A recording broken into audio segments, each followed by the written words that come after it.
ഈ ഒരു ധാരയിലാണ് മുആവിയൻ മതക്കാർ പ്രവാചകനെയും പ്രവാചകന്റെ കുടുംബത്തെയും ഇല്ലായ്മ ചെയ്യാൻ ശ്രമിച്ച ആ ധാരയിലാണ് യഥാർത്ഥത്തിൽ ഇന്ന് ഈ മുസ്ലിയാക്കൂട്ടം, മൗലവിക്കൂട്ടം, പുരോഹിതവർഗം നിലകൊള്ളുന്നത്.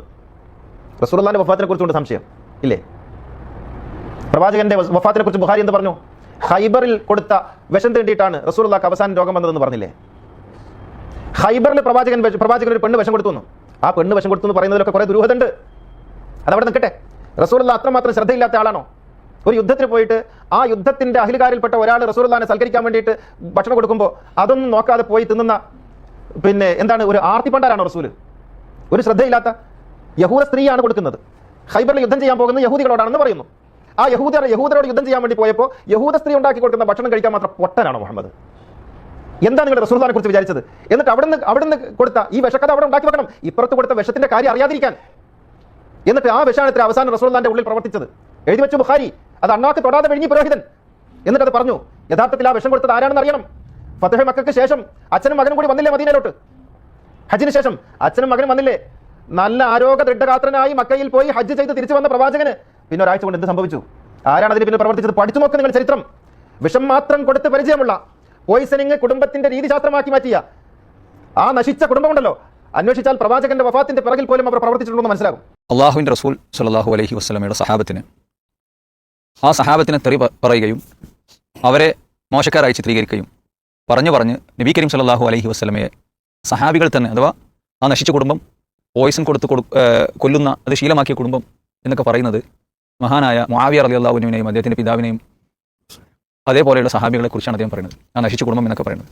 അപ്പോൾ മുആവിയ റളിയല്ലാഹു അൻഹുവും അദ്ദേഹത്തിന്റെ പിതാവും അദ്ദേഹത്തിന്റെ ഒരു സംഘം, ഒരു ഉപജാപക സംഘവും റസൂലുള്ളാഹി സ്വല്ലല്ലാഹു അലൈഹി വസല്ലമക്ക് വിഷം കൊടുത്തതാണ് ശരിക്ക്. എന്നാൽ ഇതിനെ മറച്ചു വെക്കാൻ വേണ്ടി ഈ സഹാബികൾ തന്നെ കള്ളക്കഥയുണ്ടാക്കി. എന്നിട്ട് ആ കള്ളക്കഥ ഇമാം ബുഖാരി റഹ്മത്തുള്ളാഹി അലൈഹി അത് അങ്ങനെ തന്നെ അടച്ചുവിടുന്നു. അത് ഇവർ തൊണ്ട തൊടാതെ വിഴുങ്ങുന്നു എന്നൊക്കെയാണ് പറയുന്നത്. അഥവാ ഖൈബറിലെ ജൂതപ്പെണ്ണ് റസൂലുള്ളാഹി സ്വല്ലല്ലാഹു അലൈഹി വസല്ലമക്ക് വിഷം കൊടുത്തു എന്നുള്ളത് കള്ളക്കഥയാണ്. അങ്ങനെയല്ല റസൂലുള്ളാഹി സ്വല്ലല്ലാഹു അലൈഹി വസല്ലം വഫാത്തായത്. റസൂൽ സ്വല്ലല്ലാഹു അലൈഹി വസല്ലം വഫാത്തായത് മുആവിയ റളിയല്ലാഹു അൻഹു കുടുംബവും അല്ലെങ്കിൽ അദ്ദേഹത്തിന്റെ പിതാവും കൊടുത്ത വിഷം ഏറ്റിട്ടാണ് എന്നാണ് ഇയാൾ പറഞ്ഞു വരുന്നത്. നമ്മൾ ഇസ്ലാമിന്റെ ശത്രുക്കളെ ഏത് കാലഘട്ടത്തിലും എടുത്ത് പരിശോധിക്കുമ്പോൾ നമുക്ക് മനസ്സിലാവുന്ന സംഭവം എന്താണെന്ന് ചോദിച്ചാൽ, അവർ ഇസ്ലാമിനെ തകർക്കാൻ വേണ്ടി മുസ്ലിം വേഷം പണിഞ്ഞ് മുസ്ലിമാണെന്ന് പരിചയപ്പെടുത്തി, ഇസ്ലാമിന്റെ പണ്ഡിതന്മാരാണെന്ന് പരിചയപ്പെടുത്തി ആദ്യമായി ചെയ്ത സഹാബത്തിനെ കുറ്റം പറയാനുള്ളതാണ്. സഹാബത്തിനെ താറടിക്കുക, സഹാബത്തിനെ മോശക്കാരാക്കുക, സഹാബത്തിന് ഇങ്ങനെയുള്ള അവർ അധികാരമോഹികളാണെന്ന് പറയാം, അതേപോലെ തന്നെ വൃത്തികെട്ട ആളുകളാണെന്ന് പറയാം. എന്നിട്ട് സഹാബത്തിനെ കുറിച്ച് മോശം പറയുമ്പോൾ സ്വാഭാവികമായിട്ടും ഹദീസുകളെ ഈ സഹാബത്തിലൂടെയാണ് നമുക്ക് ഹദീസുകൾ കിട്ടിയിട്ടുള്ളത്. അവരാണ് ഉദ്ധരിക്കുന്നത്. റസൂലുള്ളാഹിന്റെ പ്രൈമറി ഓഡിയൻസ് ആണ്, റസൂലുള്ളാഹി സ്വല്ലല്ലാഹു അലൈഹി വസല്ലമയുടെ ശിഷ്യന്മാരാണ് സഹാബികൾ. അപ്പോൾ ഈ സഹാബികൾ മോശക്കാരാണെങ്കിൽ, അവർ അധികാരമോഹികളും അതേപോലെ തന്നെ പരസ്പരം കൊല വിളിച്ചവരൊക്കെ ആണെങ്കിൽ, ഈ ഹദീസുകളെ, പ്രമാണങ്ങളെ നമുക്ക് എന്താക്കാൻ പറ്റും? അവർക്ക് സംശയത്തിന്റെ നില നിർത്താൻ പറ്റും. അതിലപ്പുറം ഈ സഹാബികളാണ് ഖുർആൻ എഴുതി വെക്കുന്ന ആളുകൾ, കുതാബുൽ വഹി. അപ്പോൾ ഖുർആനിനെ പോലും സംശയത്തിന്റെ നിലയിൽ നിർത്താൻ പറ്റും. അങ്ങനെ പ്രമാണം എഴുതി സഹാബികൾ എങ്ങനെയാണെങ്കിൽ പിന്നെ ഓരോ എഴുതി വെച്ച പ്രമാണങ്ങൾ അതിനെക്കുറിച്ച് പിന്നെ പറയേണ്ടതില്ലല്ലോ. അതേപോലെ തന്നെ അവരാണ് ഖുർആൻ എഴുതി വെച്ചത്. അവരെന്തെല്ലാം അതാണ് ഷിയാക്കൾ പറയുന്നത്, സഹാബികൾ തിരുത്തിയിട്ടുള്ള ഖുർആനാണ് നിങ്ങളുടെ കയ്യിലുള്ളത്, സഹാബികൾ തിരുത്താത്ത ഖുർആൻ ഞങ്ങളുടെ കയ്യിലുണ്ട് എന്ന് ഷിയാക്കൾ പറയുന്നുണ്ട്. അത് ഇയാൾ പറയും. ഇയാളിപ്പോൾ പിന്നെ അഹ്ലുസുന്നയുടെ തോലണിഞ്ഞുകൊണ്ട്, അല്ലെങ്കിൽ പിന്നെ മുസ്ലിങ്ങളുടെ ഇസ്ലാമിന്റെ തോലണിഞ്ഞു ഒന്ന് നിൽക്കുകയാണ് ഇയാൾ. അപ്പോൾ ഇയാൾ അല്പാൽപ്പമായിട്ട് പറയും. പറഞ്ഞപ്പോൾ പിന്നെ മുആവിയ റളിയല്ലാഹു അൻഹു റസൂലുള്ളാഹി സ്വല്ലല്ലാഹു അലൈഹി വസല്ലമയെ കൊന്നതെന്ന് പറഞ്ഞല്ലോ ഇപ്പോൾ ഇവിടെ. അപ്പോൾ ഇതാണ് നമ്മൾ അതിൽ ഏറ്റവും പ്രധാനമായി മനസ്സിലാക്കേണ്ടത്. എന്ന് മാത്രമല്ല, ഇസ്ലാമിനെ തകർക്കാൻ ഇങ്ങനെയുള്ള പ്രവർത്തനങ്ങൾ അവർ ചെയ്യുമ്പോൾ ആദ്യമായിട്ട് സഹാബികളെ കുറിച്ച് മോശം പറയാമെന്ന് പറഞ്ഞു. ഇയാൾ ഈ സംസാരത്തിൽ തന്നെ അദ്ദേഹം പറയുന്നൊരു കാര്യമുണ്ട്. നമുക്ക് പിന്നെ ഈ സഹാബിമാരുടെ കൂട്ടത്തിൽ ഏറ്റവും ഫضലുള്ള ആളുകളായിട്ടുള്ള, അഥവാ ഒന്നാം റാങ്കുകാരായിട്ടുള്ള, മുതിർന്ന റാങ്കുകാരായിട്ടുള്ള അബൂബക്കർ റളിയല്ലാഹു അൻഹു, അതേപോലെ തന്നെ ഉമർ ഖത്താബ് റളിയല്ലാഹു അൻഹു, പിന്നെ ഉസ്മാൻ റളിയല്ലാഹു അൻഹു, ഇവരെ കുറിച്ച് അദ്ദേഹം പറയുന്നുണ്ട്. ഇവർക്കൊക്കെ മഹത്വം ഉള്ളതുപോലെ തന്നെ എമ്പാടും ദോഷങ്ങളുണ്ട്. എമ്പാടും ദോഷങ്ങളുണ്ടെന്ന് മാത്രമല്ല, ഇവർ അധമന്മാരാണ്, അധമഭാവമുണ്ട് അവർക്ക്. ഇവർ പക്ഷപാതികളാണ്, അഥവാ അധികാരത്തോട് വല്ലാത്ത ആർത്തിയുള്ള ആൾക്കാരാണ്. ആരെക്കുറിച്ചാണ് പറയുന്നത്? അബൂബക്കർ റളിയല്ലാഹു അൻഹു കുറിച്ച്, ഉസ്മാൻ റളിയല്ലാഹു അൻഹു കുറിച്ചൊക്കെ ഇതിന് തൂക്കം ഒപ്പിക്കാൻ വേണ്ടി അലി റളിയല്ലാഹു പേരും കൂടി പറയേണ്ടത് മാത്രം. അപ്പോൾ എന്ന് മാത്രമല്ല, നബി സല്ലല്ലാഹു അലൈഹി വസല്ലമയുടെ കുടുംബത്തെ തകർക്കാൻ ശ്രമിച്ചവരാണ്. ഫാത്തിമ ബീവിയെ കരിച്ചു കൊന്നത്, തീയിട്ട് കൊന്നത് ഉമർ ഖത്താബ് റളിയല്ലാഹു അൻഹു ആണ്. അപ്പോൾ ഏറ്റവും അല്ലാഹു സുബ്ഹാനഹു വ തആലയുടെ പ്രവാചകന്റെ ഏറ്റവും ടോപ്പ് ലെവൽ സഹാബിമാരെ കുറിച്ചാണ്, ഇദ്ദേഹം ആദ്യ റാങ്കുകാരെ കുറിച്ചാണ് ഇവർ പറയുന്നത്. അപ്പോൾ ഇങ്ങനെ പറയുന്ന ഇങ്ങനെയാണ് ഇപ്പോൾ സഹാബികളുടെ ഏറ്റവും പിന്നെ മുതിർന്ന ആളുകൾ പോലും. അപ്പോൾ പിന്നെ മറ്റുള്ളവരുടെ കാര്യം പറയണ്ട. യഥാർത്ഥത്തിൽ അല്ലാഹു സുബ്ഹാനഹു വ തആല ഈ സഹാബത്തിനെ തൃപ്തിപ്പെട്ടു. റളിയല്ലാഹു അൻഹു വറളു അൻഹു. അല്ലാഹു സുബ്ഹാനഹു വ തആല വിശുദ്ധ ഖുർആനിലൂടെ പഠിപ്പിക്കുകയാണ്, അല്ലാഹു അവരെ തൃപ്തിപ്പെട്ടിട്ടുണ്ട്. അത് ഇത്ര വലിയ സർട്ടിഫിക്കറ്റ് ആണ്. അതിൽ ഏതെങ്കിലും സഹാബി ഒഴിവാണെന്നുള്ളത് പറഞ്ഞിട്ടില്ല. എല്ലാവരും ഇപ്പോൾ ഒഴിവാണെന്ന് പറയേണ്ട ഏറ്റവും ടോപ്പ് ലെവലിലുള്ള ആളുകളെ കുറിച്ച് ഇയാൾ പറയുന്നത്. എന്ന് മാത്രമല്ല, അല്ലാഹു സുബ്ഹാനഹു വ തആല പിന്നെ റസൂൽ സല്ലല്ലാഹു അലൈഹി വസല്ലമയുടെ കൂടെ ജീവിക്കാൻ അല്ലാഹു തെരഞ്ഞെടുത്ത ആളുകളാണ് അവർ. നമ്മുടെയൊക്കെ ഹൃദയങ്ങളിലേക്ക് അല്ലാഹു സുബ്ഹാനഹു വ തആല നോക്കുകയും ഏറ്റവും അല്ലാഹുവിന്റെ റസൂലിന്റെ സംരക്ഷകരായ, അല്ലാഹുവിന്റെ റസൂലിന്റെ സഹാബികളായി, സഖാക്കളായി ജീവിക്കാൻ യോഗ്യരായ ആളുകളായിട്ടാണ് സഹാബത്തിനെ അല്ലാഹു സുബ്ഹാനഹു വ തആല സൃഷ്ടിച്ചത് തന്നെ.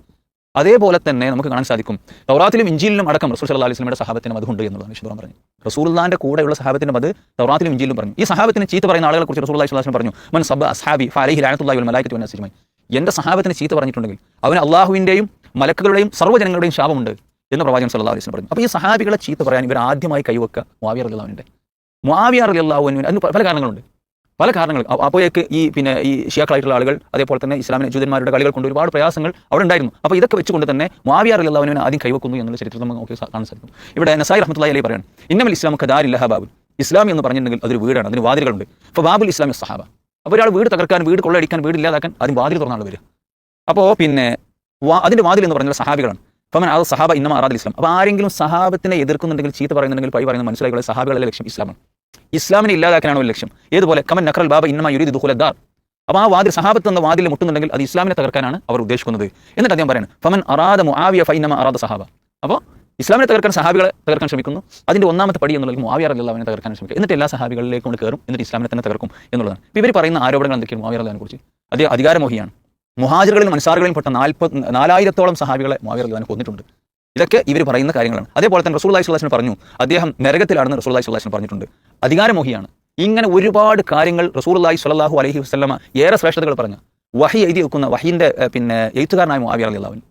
റസൂലുള്ളാഹി മക്കം ഫതഹിൻ്റെ മുമ്പ് തന്നെ ഇസ്ലാമിലേക്ക് പ്രവേശിച്ച മുആവിയ റളിയല്ലാഹു അൻഹു. മക്കം ഫതഹിൻ്റെ മുമ്പിലേക്ക് ഇസ്ലാമിലേക്ക് പ്രവേശിച്ചതാണ്. അവരെക്കുറിച്ച് ധാരാളം വർണ്ണനകൾ അല്ലാഹു സുബ്ഹാനഹു വ തആല നടത്തിയിട്ടുണ്ട്. അതുപോലെ തന്നെ അദ്ദേഹത്തിൻ്റെ പെങ്ങളെയാണ് റസൂലുള്ളാഹി സ്വല്ലല്ലാഹു അലൈഹി വസല്ലം കല്യാണം കഴിച്ചത്, ഉമ്മു ഹബീബ റളിയല്ലാഹു അൻഹ. അപ്പോൾ അതുകൊണ്ട് തന്നെ ഖാലിൽ മുഅ്മിനീങ്ങളുടെ അമ്മാവൻ എന്ന് റസൂലുള്ളാഹി സ്വല്ലല്ലാഹു അലൈഹി വസല്ലം അദ്ദേഹത്തിന് പേര് കൊടുത്തു. മാത്രവുമല്ല നബിക്ക് ധാരാളം ഹദീസുകൾ റിപ്പോർട്ട് ചെയ്തു. ഒരുപാട് ശിഷ്യന്മാർ അദ്ദേഹത്തിന് ഉണ്ടായിരുന്നു. അതേപോലെ റസൂലുള്ളാഹി സ്വല്ലല്ലാഹു അലൈഹി വസല്ലം അദ്ദേഹത്തിന് വേണ്ടി പ്രാർത്ഥിച്ചു.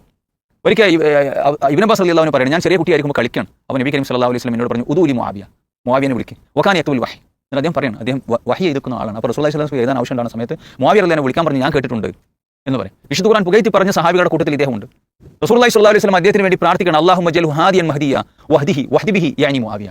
പടച്ചറബേ ഹിദായത്ത് കൊടുക്കുന്ന ആളാക്കണേ എന്ന് റസൂലുള്ളാഹി സ്വല്ലല്ലാഹു അലൈഹി വസല്ലം പ്രത്യേകം പ്രാർത്ഥിക്കുന്നു. ഒരു റമളാനിന്റെ രാത്രി നബി കരീം സ്വല്ലല്ലാഹു അലൈഹി വസല്ലമ രാത്രി പ്രാർത്ഥിക്കുന്നത് ഞാൻ കേട്ടു എന്ന് സഹാബി പറയണം, അല്ലാഹുമ്മ അല്ലിം ഉൽ മുആവിയത്തുൽ കിതാബ്. പടച്ചോനെ കിതാബ് പഠിപ്പിച്ചു കൊടുക്ക്, ഹിസാബ് പഠിപ്പിച്ചു കൊടുക്ക്, വഖീൽ അദാബ്, ശിക്ഷയിൽ നിന്ന് മുആവിയ റളിയല്ലാഹു അൻഹു കാദിരിക്കണം. അപ്പോൾ ഇങ്ങനെയൊക്കെ പറഞ്ഞ ആളാണ് റസൂലുള്ളാഹി സ്വല്ലല്ലാഹു അലൈഹി വസല്ലം, ഇത്ര മദ്ഹ് പറഞ്ഞ ആളാണ് മുആവിയ റളിയല്ലാഹു അൻഹു. ഈ മുആവിയ റളിയല്ലാഹു അൻഹുവും അദ്ദേഹത്തിന്റെ പിതാവും കൂടി റസൂലുള്ളാഹി സ്വല്ലല്ലാഹു അലൈഹി വസല്ലമക്ക് വിഷം കൊടുത്ത് കൊല്ലുകയാണ് ഉണ്ടായത്. എന്നിട്ട് അത് മറച്ചു വെക്കാനാണ് ഖൈബറിലെ ജൂതപ്പെണ്ണിന്റെ കഥ ഇവർ മെനഞ്ഞുണ്ടാക്കിയത്. അതിന് ഈ ഹദീസ് പണ്ഡിതന്മാർ അതിന് കൂടി നിൽക്കുകയും അത് നമ്മളെല്ലാവരും തൊണ്ടതടാതെ വീങ്ങുന്നു എന്നാണ് ഈ മനുഷ്യൻ പറയുന്നത്. ആലോചിച്ച് നോക്കണം. അപ്പോൾ ഇവിടെ മനസ്സിലാക്കേണ്ടത് എന്താണ് സംഭവം? ഇയാൾ എന്തൊക്കെയാണ് പറഞ്ഞത്? ഖൈബറിലെ ജൂതപ്പെണ്ണ് വിഷം കൊടുത്തു എന്നുള്ളത് കെട്ടുകഥയാണ്, അതൊരു പൊട്ടൻ കഥയാണ്. ഇവിടെ ഖൈബർ നടക്കുന്നത് ഹിജ്റ 7 ഖൈബർ യുദ്ധം നടക്കുന്നത്. അപ്പോൾ ആ സമയത്ത് നമ്മളെല്ലാവരും മനസ്സിലാക്കിയിട്ടുണ്ട്, ഖൈബർ യുദ്ധം കഴിഞ്ഞതിന് ശേഷം ഒരു പെണ്ണ് അന്നംറാത്തിൻ യഹൂദിയത്തിന് അത്ര റസൂലുള്ളാഹി സ്വല്ലല്ലാഹു അലൈഹി വസല്ലം ബിശാത്തിൻ മസ്മൂമ, അഥവാ നല്ല ആടിന്റെ പുറകിൽ നല്ല വിഷം പുരട്ടിയിട്ട് റസൂൽ സ്വല്ലല്ലാഹു അലൈഹി വസല്ലം കൊണ്ടുകൊടുത്തു. നബി കരീം സ്വല്ലല്ലാഹു അലൈഹി വസല്ലം അത് കഴിച്ചു. അത് കഴിക്കുകയും അതേപോലെ തന്നെ ബിശ്ർ റളിയല്ലാഹു അൻഹു കഴിച്ചു. ബിശ്ർ റളിയല്ലാഹു അൻഹു ആ സമയത്ത് തന്നെ ഓൺ ദി സ്പോട്ടിൽ അദ്ദേഹം മരണപ്പെടുകയും ചെയ്തു. എന്നിട്ട് ഈ ജൂതപ്പെണ്ണിനെ സഹാബത്ത് അദ്ദേഹത്തിന്റെ റസൂലുള്ളാഹി സ്വല്ലല്ലാഹു അലൈഹി വസല്ലമയുടെ അടുക്കലേക്ക് കൊണ്ടുവന്നു. എന്തിനാ അത് ചെയ്തെന്ന് ചോദിച്ചു. അപ്പോൾ നിന്നെ കൊല്ലാനാണ് ഞാൻ ചെയ്തത്, നിനക്കത് സാധിക്കില്ല എന്ന് റസൂലുള്ളാഹി സ്വല്ലല്ലാഹു അലൈഹി വസല്ലം പറഞ്ഞു. എന്നിട്ട് ആ പെണ്ണ് മറ്റൊരു റിവായത്തിൽ ആ പെണ്ണ് പറയുന്നുണ്ട്, ജൂതസ്ത്രീ പറയുന്നുണ്ട്, അറദ്നാ ഇൻ കുൻത കാദിബൻ നസ്തരിഹ, നീ കള്ളപ്രവാചകനാണെങ്കിൽ നിന്നിൽ നിന്ന് ഞങ്ങൾ രക്ഷപ്പെടും, അപ്പോൾ നീ മരിച്ചു പോകും, ഈ വിഷം നിനക്ക് ഏൽക്കും, നീ മരണപ്പെടും. വൈൻ കുൻത നബിയല്ലം യദുറക, നീ പ്രവാചകനാണെങ്കിൽ നിന്നെ ഏൽക്കും ചെയ്യില്ല, അത് ടെസ്റ്റ് ചെയ്യാനാണ് എന്നും ഈ പെണ്ണ് പറയുന്നുണ്ട്. അപ്പോൾ ഇത് ഒരുപാട് ധാരാളക്കണക്കിന് ഹദീസുകളിലും 100 ഹദീസ് ഗ്രന്ഥങ്ങളിലും അതേപോലെ തന്നെ 100 ചരിത്ര ഗ്രന്ഥങ്ങളിലും ഇടം പിടിച്ച സംഗതിയാണ്. ഇത് ഈ ചങ്ങായി വന്നിട്ട് പറയാണ് ഇത് സ്ഥിരപ്പെട്ടതല്ല. അഹ്ലുസുന്നയുടെ ധാരാളക്കണക്കിന് പണ്ഡിതന്മാർ നബി കരീം സ്വല്ലല്ലാഹു അലൈഹി വസല്ലമക്ക് എന്നിട്ട് എന്താണ് ഈ വിഷം റസൂൽ സ്വല്ലല്ലാഹു അലൈഹി വസല്ലമയുടെ ഉള്ളിൽ കടന്നിരുന്നു കുറച്ച്. ആ വിഷം റസൂലുള്ളാഹി സ്വല്ലല്ലാഹു അലൈഹി വസല്ലമയെ അല്ലാഹു പ്രവർത്തിപ്പിക്കാതിരുന്നു. മരണസമയത്ത് റസൂൽ സ്വല്ലല്ലാഹു അലൈഹി വസല്ലം പറയുന്നുണ്ട് അതിന്റെ വേദന ഞാൻ അനുഭവിക്കുന്നുണ്ട് എന്ന്. അപ്പോൾ ഇവിടെ നമുക്ക് ഒന്നാമതായി ചോദിക്കാനുള്ളത്, ഇവിടെ നബി കരീം സ്വല്ലല്ലാഹു അലൈഹി വസല്ലമയുടെ വഫാത്തിന് ശേഷം നബി കരീം സ്വല്ലല്ലാഹു അലൈഹി വസല്ലമ ഇതിന് പറയുന്നത് എന്താണ്? നബിയുടെ വഫാത്തിന്റെ വിഷയത്തിൽ സംശയമുണ്ട്. അഥവാ മക്ക വിജയത്തിന് ശേഷം മുആവിയ റളിയല്ലാഹു അൻഹു അച്ഛനും മകനും വരികയാണ്. മുആവിയ റളിയല്ലാഹുവിനെ കുറിച്ചാണ് പറയുന്നത്. അച്ഛനും മകനും മദീനയിലേക്ക് വരികയാണ്. മദീനയിലേക്ക് വന്നിട്ട് റസൂൽ സ്വല്ലല്ലാഹു അലൈഹി വസല്ലമക്ക് വിഷം കൊടുത്തു എന്നാണ് പറയുന്നത്. അത് ആശയത്തിനപ്പുറം വാക്കുകളിലൂടെയും ശ്രോതാക്കളിലേക്ക് ആക്ഷേപം എത്തിക്കാണ്. അപ്പോൾ ഞാൻ ചോദിക്കണം എന്താ വെച്ചാൽ, ഒരു അടിസ്ഥാനവുമില്ലാത്ത ശുദ്ധ നുണ തട്ടിവിടെയാണ്. ഇവിടെ ലക്ഷക്കണക്കിന് ഹദീസുകൾ, ആയിരക്കണക്കിന് ചരിത്ര ഗ്രന്ഥങ്ങൾ, ഇതിൽ ഏതെങ്കിലും ഒരു സ്ഥലത്ത് ഈ അടുത്ത സംഗതി പറയുമ്പോൾ ദീനിയായിട്ടുള്ള സംഗതിയാണല്ലോ പറയുന്നത്. നബി കരീം എന്ന് മാത്രമല്ല, നബി കരീം സ്വല്ലല്ലാഹു അലൈഹി വസല്ലമയുടെ എല്ലാ കാര്യങ്ങളും അതെന്താണ് രേഖപ്പെടുത്തപ്പെട്ടതാണ്. ഏതെങ്കിലും ഒരു അടിസ്ഥാനപരമായിട്ടുള്ള അല്ലെങ്കിൽ സ്വഹീഹായിട്ടുള്ള ഒരു റിവായത്തോ ഒരു ചരിത്ര രേഖയോ ഇതിനുണ്ടോ? നബി സ്വല്ലല്ലാഹു അലൈഹി വസല്ലമക്ക് വിഷം കൊടുത്ത് മുആവിയ റളിയല്ലാഹു അൻഹു ആണ് എന്ന് പറയുന്നത്, അല്ലെങ്കിൽ അതിന്റെ കുടുംബമാണ്, ഉപജാപ സംഘമാണ് പറയുന്നത്, എന്തെങ്കിലും ഒന്നുപോലും അയാൾക്ക് അത് സൂചിപ്പിക്കാറ് ഉണ്ടെങ്കിൽ, ഇല്ലാത്ത പറയുന്ന ആളാണ് ഇവൻ. അപ്പോൾ എന്തെങ്കിലും ഉണ്ടെങ്കിൽ അദ്ദേഹം ഇവൻ പറയുമായിരുന്നു. ഒന്നാമത്. രണ്ടാമതായിട്ട് അപ്പോൾ ഇതിനൊരു ചരിത്ര രേഖ, അപ്പോൾ നമ്മൾ അദ്ദേഹത്തോട് ചോദിക്കുകയാണ്, ഇതിന് എന്തെങ്കിലും രേഖ കൊണ്ടുവരാനുണ്ടോ? ഒന്ന്. രണ്ടാമതായി നമ്മൾ മനസ്സിലാക്കേണ്ടത് വെച്ചാൽ ഇത് എവിടെ വെച്ചാണ് മുആവിയ റളിയല്ലാഹു അൻഹു അല്ലെങ്കിൽ അദ്ദേഹത്തിന്റെ കുടുംബം കൊടുത്തു, എവിടെ വെച്ചാണ് കൊടുത്തത് എന്നാണ് മദീനത്ത് കൊടുത്തു എന്ന് പറയുന്നത്. എന്ന് കൊടുത്തു, ഏത് ഭക്ഷണത്തിലാക്കി കൊടുത്തു, എന്നിട്ട് റസൂലുള്ളാഹി സ്വല്ലല്ലാഹു അലൈഹി വസല്ലമക്ക് എന്താണ് സംഭവിച്ചത്? ഇത് വെള്ളത്തിൽ കലക്കിയിട്ടാണ് കൊടുത്തത്, അത് ഭക്ഷണത്തിൽ കലക്കിയിട്ടാണ് കൊടുത്തത്? ഇയാൾ മറുപടി പറയണം. അങ്ങനെയാണെങ്കിൽ ഇയാൾ മറുപടി പറയണം. എന്ന് മാത്രമല്ല, ബുഖാരി ഇമാം ഇത് പിന്നെ കള്ളക്കഥ എഴുതി വെച്ചു. ഇത് ബുഖാരി ഇമാമല്ല, ഒരുപാട് പണ്ഡിതന്മാർ അവരുടെ ഹദീസുകളിൽ കൊണ്ടുവന്നു, സ്വഹീഹായി കൊണ്ട് തന്നെ. ഞാൻ പറഞ്ഞില്ല, അതേപോലെ തന്നെ ഒരുപാട് ചരിത്രകാരന്മാർ ഇവരെല്ലാവരും ഒരുപോലെ പറയുന്നു ഇതിന്റെ സിഹത്ത് എത്രത്തോളം വെച്ചാൽ ഇയാൾ ഈ പറയുന്നത് മുഴുവൻ ഷിയാക്കളുടെ പാള കിതാബിൽ നിന്നാണ്. ഒരുപാട് വാദങ്ങൾ യഥാർത്ഥത്തിൽ ഷിയാക്കൾ പോലും ഇത് അംഗീകരിക്കുന്നുണ്ട്. ഷിയാക്കൾ പോലും റസൂലുള്ളാഹി സ്വല്ലല്ലാഹു അലൈഹി വസല്ലമക്ക് ജൂതപ്പെണ്ണ്, ഖൈബറിലെ ജൂതപ്പെണ്ണ് വിഷം കൊടുത്തിരുന്നത് അംഗീകരിക്കുന്ന കാര്യമാണ്. അപ്പോൾ ഇദ്ദേഹം ഒരു മനുഷ്യൻ വന്നിട്ട് പറയുന്നില്ല. അഹ്ലുസുന്നയുടെ ഒരുപാട് ആയിരക്കണക്കായ ഇമാമുകൾ അല്ലെങ്കിൽ മുഹദ്ദിസുകൾ, ചരിത്രകാരന്മാർ, നൂറുകണക്കിന് ചരിത്രം ഇത് കൊണ്ടെന്ന് പറയുന്നു. അപ്പോൾ ഇത് ആ നിലക്കും ഇത് പൊളിഞ്ഞതാണ് നമ്മൾ മനസ്സിലാക്കുന്നു. മൂന്നാമത്തെ കാര്യം എന്താ വെച്ചാൽ, നബി കരീം സല്ലല്ലാഹു അലൈഹി വസല്ലം വഫാത്തിന്റെ സമയത്ത് പറയുന്നുണ്ട്, യാ ആയിഷ മാ അസാലു അജിദു അലമ ത്വആമിൽ ലദി അകൽതു ബി ഖൈബർ. ഖൈബറിലെ ജൂതപ്പെണ്ണ് തന്ന ആ വിഷത്തിന്റെ വേദന ഞാൻ അനുഭവിക്കുന്നു എന്ന് റസൂലുള്ളാഹി സ്വല്ലല്ലാഹു അലൈഹി വസല്ലം വഫാത്തിന്റെ സമയത്ത് ഹദീസായിട്ട് തന്നെ പറയുന്നത്. റസൂൽ പറയുന്നത് സ്വഹീഹായിട്ട് നമുക്ക് റിവായത്ത് കിട്ടിയിട്ടുണ്ട്. അപ്പോൾ നബി സല്ലല്ലാഹു അലൈഹി വസല്ലം ഖൈബറിലെ ജൂതപ്പെണ്ണ് തന്നു തന്നെയാണ് പറയുന്നത്. അപ്പോൾ ഈ ഹദീസിനെ കുറിച്ച് എന്താ പറയാനുള്ളത്? ബിശ്ർ റളിയല്ലാഹു അൻഹുയുടെ മരണത്തെക്കുറിച്ച് സഹാബത്ത് പറഞ്ഞു, ചരിത്രകാരന്മാർ പറഞ്ഞതിനെ കുറിച്ച് എന്താ പറയാനുള്ളത്? അപ്പോൾ ഇങ്ങനെ ഒരുപാട് ചോദ്യങ്ങളുണ്ട്. അപ്പോൾ ഇല്ലാത്ത ആരോപണങ്ങൾ പിന്നെ സഹാബത്തിന്റെ പേരിൽ പടച്ചുവിടുക എന്നുള്ളത് ഇവിടെ പണ്ഡിതന്മാർ പറഞ്ഞു. റസൂലുള്ളാഹി സ്വല്ലല്ലാഹു അലൈഹി വസല്ലം സ്വാഭാവിക മരണമാണ് മരിക്കുന്നത്. അപ്പോൾ നബി കരീം സല്ലല്ലാഹു അലൈഹി വസല്ലം ഷഹാദത്ത് കൂടി കിട്ടണം. ഷഹാദത്ത് കിട്ടാൻ വേണ്ടി അല്ലാഹു സുബ്ഹാനഹു വ തആല ആ വിഷം അത് പ്രവർത്തിപ്പിക്കാതെ വെച്ചു. അത് റസൂലുള്ളാഹിന്റെ മുഅ്ജിസത്താണെന്ന് പണ്ഡിതന്മാർ പറഞ്ഞു. പ്രവർത്തിപ്പിക്കാതെ വെച്ചു. എന്നിട്ട് വഫാത്തിന്റെ സമയത്ത് അത് പ്രവർത്തിപ്പിക്കാൻ തുടങ്ങി. അത് അങ്ങ് പ്രവർത്തിച്ചിട്ടുണ്ടെങ്കിൽ ജൂതപ്പെണ്ണ് എന്താ പറഞ്ഞു? നീ നബിയാണോ എന്ന് അറിയാൻ വേണ്ടിയിട്ടാണ്. നീ നബിയാണെങ്കിൽ പ്രവർത്തിക്കൂല, മരിക്കൂല. അപ്പോൾ മരിച്ചിട്ടുണ്ടെങ്കിലോ പ്രയാസമാണ്. അപ്പോൾ അത് പ്രവർത്തിക്കാതെ അള്ളാഹു വെച്ചു. ഇപ്പോൾ പ്രവർത്തിക്കാൻ തുടങ്ങി. അപ്പോൾ റസൂലുള്ളാഹി സ്വല്ലല്ലാഹു അലൈഹി വസല്ലം ഒരേ സമയത്ത് തന്നെ ഷഹാദത്ത് കൂടി കിട്ടുന്നു എന്നാണ് അതിൻ്റെ ഒന്നാമത്തെ കാര്യം. രണ്ടാമത്തെ കാര്യം എന്താ വെച്ചാൽ, പണ്ഡിതന്മാർ പറഞ്ഞു നബി കരീം സല്ലല്ലാഹു അലൈഹി വസല്ലം മനുഷ്യനാണ്, പ്രവാചകനാണ്, നുബുവത്തുണ്ടൊക്കെ നബി മനുഷ്യനാണെന്ന് പഠിപ്പിക്കാനാണ് അല്ലാഹു സുബ്ഹാനഹു വ തആല ചെയ്തത്. അദ്ദേഹത്തിന് രോഗം ബാധിക്കും, വിഷം കുടിച്ചിട്ടുണ്ടെങ്കിൽ അത് ബാധിക്കും, അതേപോലെ തന്നെ അതിൻ്റെ പ്രയാസം ഉണ്ടാകും, രോഗം വരും എന്ന് മനുഷ്യനാണ് എന്ന് ജനങ്ങളെ പഠിപ്പിക്കാൻ വേണ്ടിയാണ് പറഞ്ഞത്. നമ്മൾ മനസ്സിലാക്കേണ്ടത് ഇല്ലാത്ത ആരോപണങ്ങളും കളവുകളും. വെള്ളിയാഴ്ച ഖുത്ബ എന്ന് പറഞ്ഞിട്ടാണ് ഇയാൾ ഈ പ്രസംഗം അദ്ദേഹത്തിന്റെ ക്യാമറയിൽ റെക്കോർഡ് ചെയ്തിട്ട് വീട്ടിൽ നിന്ന് പ്രസംഗിക്കണം, അടുക്കളയിൽ നിന്ന് പ്രസംഗിച്ചിട്ട് ഇങ്ങനെ യൂട്യൂബിൽ തള്ളി മറിക്കണം. അപ്പോൾ ദീന് പൊളിക്കുക എന്നുള്ളതാണ് ഇയാളുടെ ലക്ഷ്യം. തനിച്ച് ഷിയായിസും എന്തെല്ലാമാണ് ഇയാൾ പറയുന്നത്? എല്ലാ വേദങ്ങളും സത്യമാണ് ഇയാളുടെ വാദം. ഖുറാനും ബൈബിളും ഔറാത്തും അതുപോലെ തന്നെ ഭഗവത്ഗീതയും എല്ലാം സത്യമാണ്. അതേപോലെ തന്നെ റമളാനിലെ നോമ്പ് നിർബന്ധമില്ല. ആയിഷ ബി റളിയല്ലാഹു അൻഹ റസൂലുള്ളാഹി സ്വല്ലല്ലാഹു അലൈഹി വസല്ലമയുടെ ഭാര്യയല്ല. നമസ്കാരത്തിൽ ആയിഷ ബി റസൂലുള്ളാഹിന്റെ ഭാര്യയല്ല. ഇങ്ങനെ ഒരുപാട് ഇല്ലാത്ത വാദങ്ങളും സ്വഹാബത്ത് കാഫിറാണ്, ഇങ്ങനെ ധാരാളക്കണക്കിന് വാദങ്ങൾ പറഞ്ഞ് ഇങ്ങനെ ദീനിനെ പൊളിക്കുക എന്നുള്ളതാണ് ഇയാളുടെ ലക്ഷ്യം. അപ്പോൾ അതിന് ഒരു അടിസ്ഥാനവും ഇല്ലാത്ത വാദമാണെന്നാണ് നമുക്ക് ആദ്യത്തെ കളിവിൽ തന്നെ മനസ്സിലാവുന്ന കാര്യമാണ്. ഒന്നാമതായി പറയാനുള്ളത്, ഇയാൾ കേൾക്കുന്ന മുസ്ലിങ്ങളായ ആരെങ്കിലും ഉണ്ടെങ്കിൽ അവർ പെട്ടെന്ന് അത് വിട്ടുപോകണമെന്നാണ്. കാരണം അവർക്ക് ഈമാൻ സംരക്ഷിക്കപ്പെട്ട് പരലോക വിജയം കിട്ടണമെങ്കിൽ ഇങ്ങനെ വിഷം ചീറ്റുന്ന ആളുകളെ തൊട്ട് വിട്ടു നിൽക്കുക, അകന്നു നിൽക്കുക എന്നതാണ് ഏറ്റവും പ്രധാനപ്പെട്ട ഗൗരവകരമായ ഒരു കാര്യം. മറ്റൊന്ന്, നബി സല്ലല്ലാഹു അലൈഹി വസല്ലമ പച്ചയായി പറഞ്ഞൊരു കാര്യത്തെയാണല്ലോ ഇയാൾ വിഷക്കഥ എന്ന് പറഞ്ഞ് പിന്നെ എത്ര ലാഘവത്തോടെ തട്ടുന്നത്. കാരണം എല്ലാം ഇയാൾക്ക് നിസ്സാരാണ് എന്ന പോലെ തന്നെയാണ് ഈ കാര്യവും. അപ്പോൾ റസൂലുള്ളാഹി സ്വല്ലല്ലാഹു അലൈഹി വസല്ലമ ഉറപ്പായും നമ്മൾ അറിയിച്ചൊരു കാര്യം, അത് ദീനാണ്, ദീനിൻ്റെ ഭാഗമാണ്, പ്രമാണമാണ്, അതിനെ അംഗീകരിക്കുക നിർബന്ധമാണ്. അതിൻ്റെ നിഷേധം ആർക്കെങ്കിലും ഉണ്ടായാൽ എത്ര അപകടകരമാണ് എന്ന് റസൂലുള്ളാഹി സ്വല്ലല്ലാഹു അലൈഹി വസല്ലം തന്നെ അവിടുത്തെ വാക്കിലൂടെ നമ്മളെ പഠിപ്പിച്ച കാര്യവുമാണ്. മഹാനായ ഇസ്ഹാഖ് ബിൻ റാഹവൈഹി പിന്നെ റഹിമഹുല്ലാഹ് പറഞ്ഞൊരു വാക്കുണ്ട്, അഥവാ മൻ ബലഗഹു അൻ റസൂലില്ലാഹി സ്വല്ലല്ലാഹു അലൈഹി വസല്ലമ ഖബറുൻ. റസൂലുള്ളാഹി സ്വല്ലല്ലാഹു അലൈഹി വസല്ലമയിൽ നിന്ന് ഒരു വാർത്ത, ഒരു വിഷയം ഒരാൾക്ക് വന്നെത്തി, യുഖിറു ബിസിഹത്തിഹി, അത് സ്വഹിയാണ്, സ്വീകരിക്കാവുന്ന സ്വീകാര്യമായ കാര്യമാണ്. സുമ്മ റദ്ദഹു ബിഗൈരി തഖിയ്യത്തിൻ ഫഹുവ കാഫിർ. പിന്നെ ഒരു സൂക്ഷ്മതയില്ലാതെ വളരെ നിസാര ലാഘവ മനസ്സോടെ തള്ളിക്കളഞ്ഞാൽ ഇസ്ലാം അവന് കൊടുത്ത പേര് മുസ്ലിം എന്നല്ല, അത് കുഫറിൻ്റെ പണിയാണ്, കാഫിറാണ് എന്നാണ്. അപ്പോൾ ഇയാളുടെ സ്വഭാവം തന്നെ എന്താണ്? പച്ചയായി നിഷേധിക്കുക, നിഷേധ പ്രവണത പ്രചരിപ്പിക്കുക എന്നുള്ളതാണ് ഇയാളുടെ സ്വഭാവം. അത്തരം ആളുകൾ ഇതിൻ്റെ ഈ നിലക്കുള്ള അപകടം തിരിച്ചറിയട്ടെ എന്നാണ് നമുക്ക് സൂചിപ്പിക്കാറുള്ളത്. മറ്റൊന്ന്, സ്വഹാബത്തിനെ തന്നെ അടച്ചാക്ഷേപിക്കുന്ന രീതിയിലാണ്. ഇപ്പോൾ നശിച്ച കുടുംബം എന്ന പ്രയോഗം, അത് ഒരു നിസാരമായ, അല്ലെങ്കിൽ അതിപ്പോൾ മലയാളത്തിൽ അങ്ങനെ പ്രയോഗിച്ചൂടെ എന്ന നിലക്ക് നമ്മൾ കാണേണ്ട ഒരു സംഗതിയല്ല. ഈ നശിച്ച കുടുംബം അല്ലെങ്കിൽ അച്ഛനും മകനും എന്നൊക്കെ പറഞ്ഞ് ഈ വ്യക്തി പരിഹസിച്ചത് ആരെയാണ്? റസൂലുള്ളാഹി സ്വല്ലല്ലാഹു അലൈഹി വസല്ലമയുടെ നാവിലൂടെ ഖൈറുന്നാസി ഖർനി സുമ്മല്ലദീന യലൂനഹും സുമ്മല്ലദീന യലൂനഹും എന്ന് പ്രത്യേകം അംഗീകാരം കൊടുത്ത ആ വിഭാഗത്തിൽപ്പെട്ടവരെയാണ്.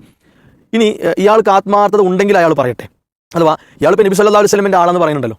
ഈ ഹദീസ് റസൂലുള്ളാഹി സ്വല്ലല്ലാഹു അലൈഹി വസല്ലം പഠിപ്പിച്ചതാണ്. ഈ ഹദീസ് പ്രകാരം മുആവിയ റളിയല്ലാഹു അൻഹുവും അബൂ സുഫിയാൻ റളിയല്ലാഹു അൻഹുവും ഇതിൻ്റെ ഉള്ളിൽപ്പെടും, സ്വഹാബത്ത് ഒന്നടങ്കം വിശ്വസിച്ച് അംഗീകരിച്ച കാര്യമാണ്. അല്ല എന്ന് ഇയാൾക്ക് തെളിയിക്കാൻ പറ്റുമോ? തെളിയിക്കട്ടെ. ഖൈറുന്നാസി ഖർനി എന്ന നബി സല്ലല്ലാഹു അലൈഹി വസല്ലം പഠിപ്പിച്ച ഈ ഹദീസിൽ ഇവർ പെടൂല എന്ന് ഇയാളുടെ അടുത്ത് എന്തെങ്കിലും സ്വീകരിക്കാവുന്ന തെളിവുണ്ടേ കൊണ്ടുവരട്ടെ. വല്ല ചപ്പും ചവറും വെച്ചുകൊണ്ട് കാര്യമില്ല, സ്വീകരിക്കാവുന്ന തെളിവുണ്ടേ കൊണ്ടുവരട്ടെ. മൂന്നാമത്തെ ഒരു കാര്യം എന്താ വെച്ചാൽ, പിന്നെ എഴുതി വെച്ച ബുഖാരി, ഇമാം ബുഖാരി ആക്ഷേപിക്കുകയാണ്. ആരാണ് എന്ന രൂപത്തിലാണ് ഇമാം ബുഖാരിയെ ഇയാൾ ചോദ്യം ചെയ്യുന്നത്. അപ്പോൾ ഇയാളെപ്പോലെയുള്ള ഞാഞ്ഞൂലുകൾ ഇമാം ബുഖാരി റഹിമഹുള്ളയെ പറ്റി ഇങ്ങനെ പറഞ്ഞത് അത്ഭുതപ്പെടാനൊന്നുമില്ല. കാരണം നബി സല്ലല്ലാഹു അലൈഹി വസല്ലമയെ പറ്റി എന്താ പറഞ്ഞത്? സ്വഹാബത്തിനെ പറ്റി എന്താ പറഞ്ഞത്? അങ്ങനെയുള്ള ഒരാൾക്ക് പിന്നെ ഇമാം ബുഖാരിയെ കുറിച്ച് പറയാൻ ഒരു മടി ഉണ്ടാവില്ല. പക്ഷേ ഇയാളെ കേൾക്കുന്ന ആരെങ്കിലും ഉണ്ടെങ്കിൽ ഇമാം ബുഖാരി റഹിമഹുള്ളയുടെ സ്ഥാനം അവരറിയണം. ലോകത്ത് ഇന്ന് വരെയുള്ള അഹ്ലുസുന്ന വൽ ജമാഅയുടെ പണ്ഡിതന്മാർ, ഇമാം അഹ്മദ് ബിൻ ഹംബൽ റഹിമഹുല്ല, ഇമാം മുസ്ലിം റഹിമഹുല്ല, ഇമാം തിർമിദി റഹിമഹുല്ല, ഇമാം നസായി റഹിമഹുല്ല, ഇബ്നു ഖുസൈമ റഹിമഹുല്ല, ഇമാം ദഹബി റഹിമഹുല്ല, എത്ര പണ്ഡിതന്മാരാണ്. അവരൊക്കെ അദ്ദേഹത്തെ പ്രശംസിച്ചത്, അദ്ദേഹത്തിൻ്റെ കഴിവിനെ എടുത്തു പറഞ്ഞത്, അംഗീകരിച്ചത് കാണാൻ സാധിക്കും. ഇമാം തിർമിദി റഹിമഹുല്ലാഹ് പറഞ്ഞ ഏറ്റവും ശ്രദ്ധേയമായ ഒരു വാക്ക് ലം അറാഫിൽ ഉലമായി മിസ്ൽ അൽ ബുഖാരി ഫിൽ ഇൽമി വൽ ഫഹ്മി എന്നാണ്. അറിവിൻ്റെയും കാര്യങ്ങളെ മനസ്സിലാക്കുന്നതിൻ്റെയും വിഷയത്തിൽ ഇമാം ബുഖാരിയെ പോലെ ഒരാളെ ഞാൻ കണ്ടിട്ടില്ല എന്നാണ് ഇമാം തിർമിദി റഹിമഹുല്ലാഹ് പറയുന്നത്. ഏതായാലും ഇമാം തിർമിദി റഹിമഹുല്ലയുടെ ഒരു നഖത്തിൻ്റെ അടുത്തേക്ക് പോലും കൊണ്ടുവെക്കാൻ ആരെ പറ്റൂല, ഈ ചങ്ങനെ പറ്റൂല. അത്രത്തോളം ഒരു ഭ്രാന്തനായ അല്ലെങ്കിൽ ഒരു മന്ത് ബാധിച്ച ആളെന്ന് ഇയാളെ പറ്റി പറയാൻ പറ്റുള്ളൂ. അത്രയും ഇയാൾ തരം താഴ്ന്ന ഒരവസ്ഥയാണ്. ഇമാം മുസ്ലിം റഹിമഹുല്ലാഹ് ആരാണ്? അവർക്ക് മഹത്വം. അപ്പം അങ്ങനെയുള്ള പണ്ഡിതന്മാർ ഇമാം ബുഖാരിക്ക് കൊടുത്ത അംഗീകാരം, ഇമാം ബുഖാരിയുടെ ഹദീസിലുള്ള പ്രാവീണ്യത്തെ അവർ പ്രശംസിച്ചത്, ഇതൊക്കെ ഉണ്ടായിരിക്കുമ്പോൾ ഇങ്ങനെ കോമാളിത്തരം അഭിനയിച്ച് അല്ലെങ്കിൽ ആ രൂപത്തിൽ നടക്കുന്ന ആളുകളെ കേൾക്കലല്ല ഒരു യഥാർത്ഥ മുസ്ലിമിൻ്റെ പണിയെന്ന് മനസ്സിലാക്കണം. ഇതൊക്കെ വളരെ ഗൗരവകരമായ വർത്തമാനങ്ങളാണ്. അത്തരം വലകളിൽ നമ്മൾ പെടാൻ പാടില്ല എന്നാണ് ഗൗരവത്തെ സൂചിപ്പിക്കേണ്ടത്.